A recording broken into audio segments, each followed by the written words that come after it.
Ever found yourself saying yes to something and then later kicking yourself, wondering, why on earth did I agree to that? Well, what if I told you there's basically a user manual for the human brain that explains exactly why that happens? We're diving into Robert Cialdini's absolute classic, Influence. Right off the bat, the book hits you with a question that's, well, it's a little unsettling. I really want you to think about this for a second. Are your decisions really your own?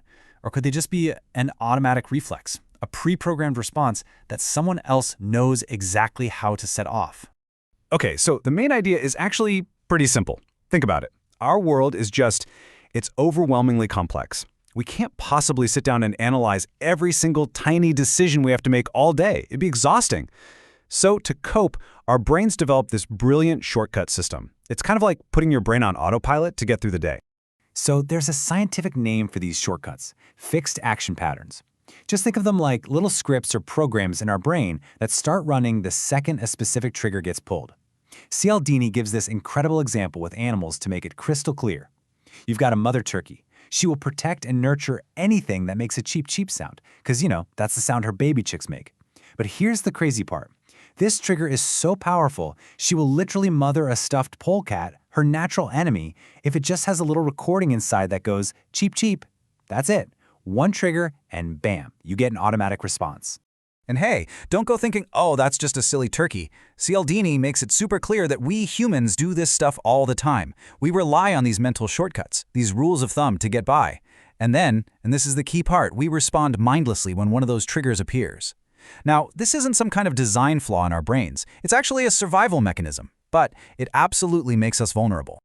So, if these triggers exist, just sitting there in our brains, what happens when somebody figures out how to pull them on purpose? Well, that's when these harmless little shortcuts suddenly become what Cialdini calls the weapons of influence. They're like hidden levers that can control our behavior. And get this, Cialdini actually went undercover for years. I'm talking sales offices, marketing agencies, fundraising organizations, the whole deal. And what he found was that all these incredibly persuasive techniques boiled down to a surprisingly small number of principles. How many? Just 6. That's it, 6 fundamental psychological levers that can get almost anyone to say yes, a lot of the time without them even knowing why. So who's using these things? Well, Cialdini has a name for them: compliance professionals. And look, this isn't just some abstract academic theory. This is the real-world, everyday toolkit for salespeople, for marketers, for negotiators. So understanding their weapons is really your first and your best line of defense. All right, let's jump into the first weapon: the power of reciprocity. This one is huge. It's a rule that's so hardwired into us, into our societies, that it creates this powerful, almost unspoken sense of debt. At its core, this simple rule is really the foundation of human cooperation, right? It's what allows us to give something to someone else and trust that we'll get something back down the line. It's totally essential for us to function as a society. And the pull is so strong that we often feel this deep obligation to repay a favor, even if it comes from someone we don't particularly like. Okay, now here's one of the most clever and kind of sneaky ways this gets used against us. It's called the reject, then retreat technique. So, picture this. A salesperson makes a huge request that they know you're going to say no to. Then, after you reject it, they retreat to a much smaller, more reasonable request. See what they did? They just didn't change their offer. They gave you a concession. It feels like they did you a favor, and that rule of reciprocity just kicks right in, making you feel like you owe them a concession in return, which usually means changing your no to a yes. All right, next up we have another incredibly powerful weapon: social proof. This one is all about that deep down human instinct to just follow the herd, especially when we're not sure what to do. Yeah, this quote from Cialdini pretty much nails it. When we're uncertain, we just look around to see what everyone else is doing and assume that must be the right move. I mean, it's why TV shows used to have laugh tracks to tell you when to laugh. Or think about a bartender putting a few of their own dollars in the tip jar at the beginning of the night to get things going. It's all social proof.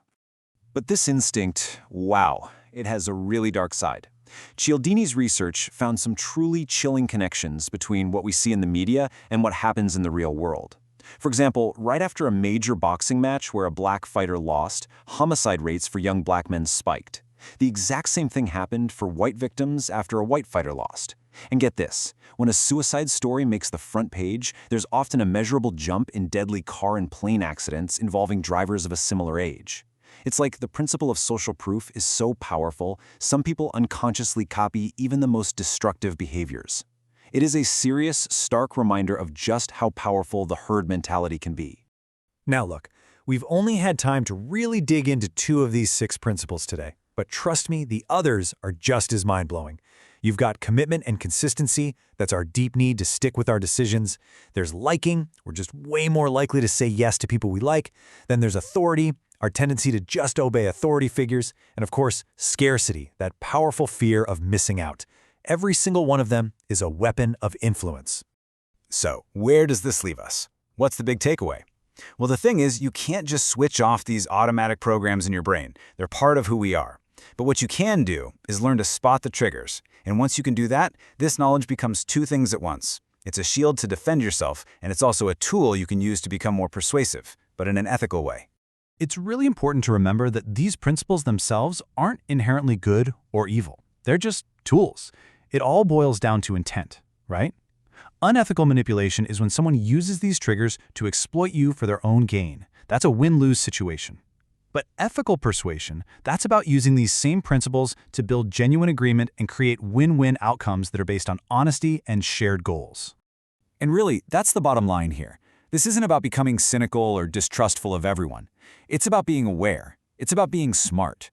By understanding the real psychology of persuasion, you can walk through what Cialdini calls the compliance battlefield and not just come out unharmed, but maybe even better off. You now know the hidden rules of the game. So the only question left is, how are you going to use them?